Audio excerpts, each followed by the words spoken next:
Carl Mondon, Bay Area News Group. Victor Peng, chief executive of semiconductor maker Xilinx, speaks from the company headquarters, Tuesday, March 13, 2018, in San Jose, California.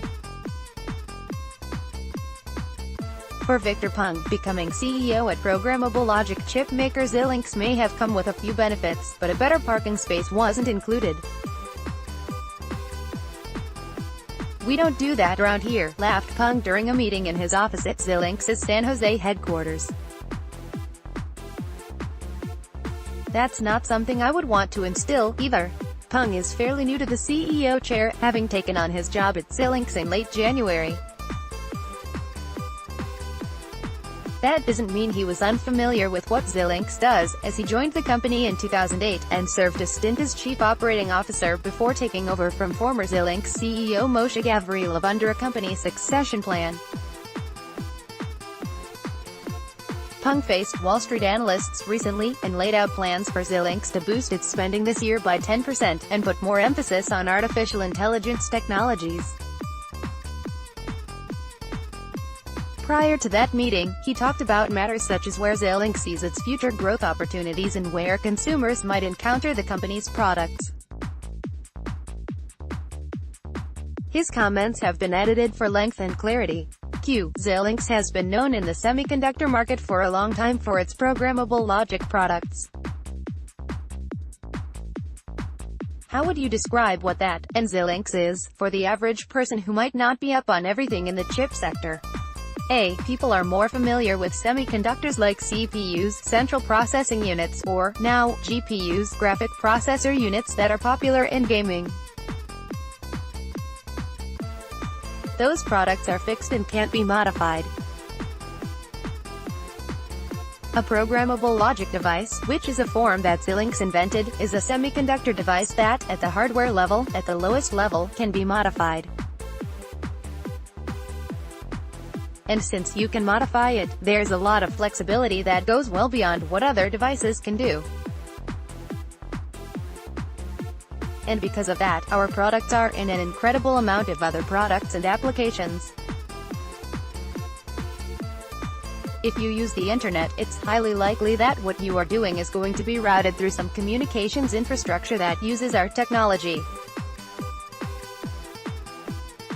If you place a phone call, all the base stations have a lot of Xilinx technology in them. We're in drones. We're in robots. The Mars Land Rover had a Xilinx product in it. We're in cars and their advanced driving systems. We're in so many devices because of this great flexibility we have down at the hardware level. What are some of the industries you see Xilinx going after, or that are hot markets for your type of technology? A. We serve multiple markets, but one of those where we think there is significant growth for us is in the data center. There's a lot of disruption in the data center right now, and people are innovating with the architecture there. We see that we really have a big opportunity in the three sides of the data center: the compute side, the storage side, and the networking side. So, the data center is a prominent part of my strategy for Xilinx. While the data center is a growth area, and getting a lot of new emphasis, what do you say to what has been your traditional customer base to ensure its position with Xilinx? A. We're still 100% committed to our core customers. You get the sense of the breadth of our markets. If you look at automotive customers, we're in advanced driver systems, moving to fully autonomous driving, which a lot of people are talking about. We're in wireless infrastructure, like the 5G transformation that is going to happen. We are in wired communications. We are in the industrial markets. We are in aerospace and defense. We are in some AR, augmented reality, and VR, virtual reality, products, too. We are going to continue to support these customers with new products and technologies and accelerate our growth with them. If we can look at one of these areas, let's take automotive, which is getting a lot of attention. What role does a Xilinx chip, or platform, play in this market? A. We've been serving the automotive market for well over a decade.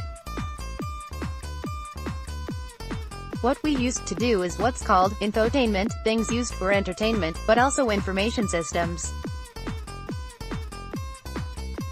But about 8 years ago, our team saw there was going to be this move to advanced driver safety systems. And we started moving into that. But back then, that was new territory and we had to come up to speed with a lot of things related to the safety aspects of the automobile. We went through that learning, and we've been very successful in systems for features like lane departure and braking technologies. And since our products are so flexible, we can take radio input, radar input, all these different kinds of sensors, and find a place in systems today with multiple manufacturers and many models. And we have shipped 40 million units over all these years. Q, you've been with Xilinx for 10 years, and CEO for a few months.